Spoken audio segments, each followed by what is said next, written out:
Antes do papel, antes da tinta, antes mesmo do alfabeto, já existia a literatura.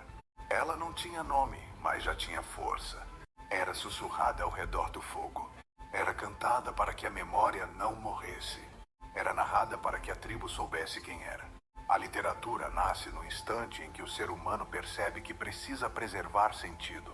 Quando o primeiro ancestral contou uma história sobre a caça, ele não estava apenas informando, estava estruturando o mundo. Quando alguém narrou a origem das estrelas, estava organizando o caos da existência. A palavra precede a civilização. E, paradoxalmente, é ela que a constrói.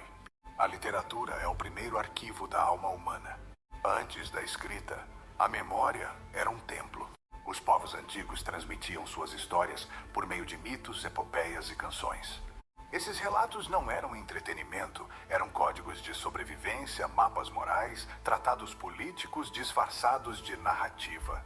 A epopeia não ensinava apenas coragem, ensinava identidade. O mito não falava apenas de deuses, falava do medo, do desejo, da ambição.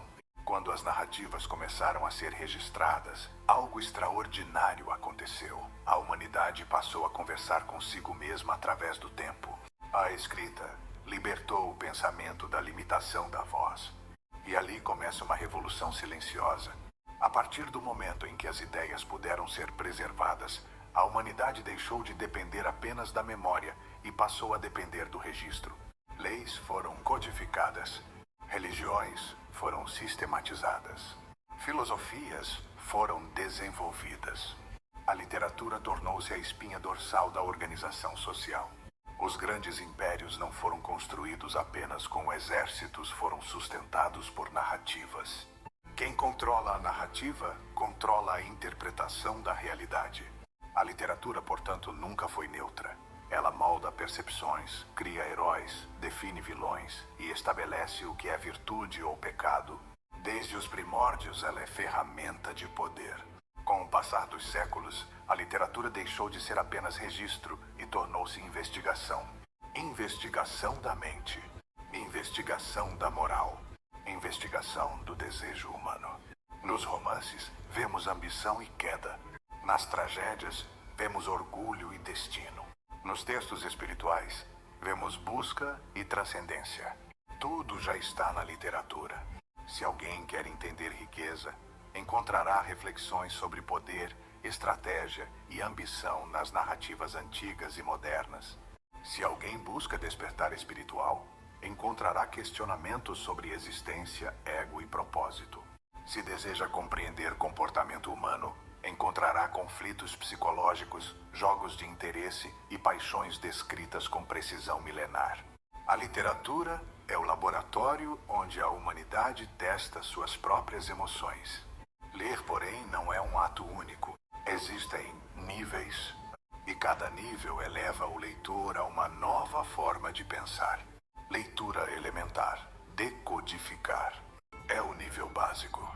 Aqui, o leitor compreende palavras e frases.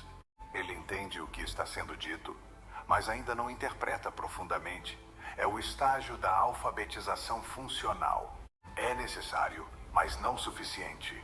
Leitura inspecional, explorar. Neste nível, o leitor aprende a examinar a obra. Ele observa estrutura, índice, capítulos. Pergunta: do que trata este livro? Identifica a tese central. É o estágio da visão panorâmica. Leitura analítica, compreender. Aqui começa a transformação. O leitor dialoga com o texto, questiona argumentos, identifica pressupostos. Ele não aceita passivamente, investiga. Neste nível, a leitura deixa de ser consumo e torna-se interpretação. Leitura sintópica, conectar. Este é o nível mais raro. O leitor compara múltiplas obras sobre o mesmo tema. Constrói sínteses próprias. Cria pensamento original a partir do diálogo entre autores. É aqui que nasce o verdadeiro pensador. A leitura sintópica transforma o leitor em intérprete do mundo. Sem leitura profunda, não há pensamento crítico. A A literatura nos ensina a identificar contradições, ambiguidades e nuances. Ela amplia nossa capacidade de enxergar múltiplos pontos de vista. Ao ler uma narrativa complexa, somos forçados a suspender julgamentos. Aprendemos que personagens não são inteiramente bons ou maus, assim como pessoas reais. Isso desenvolve empatia. Empatia não é fraqueza, é inteligência emocional aplicada. Ao acompanhar trajetórias de ascensão e queda, o leitor internaliza lições sem perceber. A literatura funciona como simulação moral. Ela permite experimentar escolhas sem pagar o preço real por elas. Por isso, desde os primórdios, educar sempre foi, essencialmente, contar histórias. Nunca houve tanto acesso à informação e, paradoxalmente, nunca houve tanta superficialidade na leitura. Com a invenção da imprensa, o acesso ao conhecimento se democratizou. Livros deixaram de ser privilégio de poucos e tornaram-se instrumentos de transformação coletiva. Hoje, vivemos a era digital. A abundância de conteúdo criou escassez de profundidade. O desafio do século XXI não é encontrar informação, é saber ler com profundidade.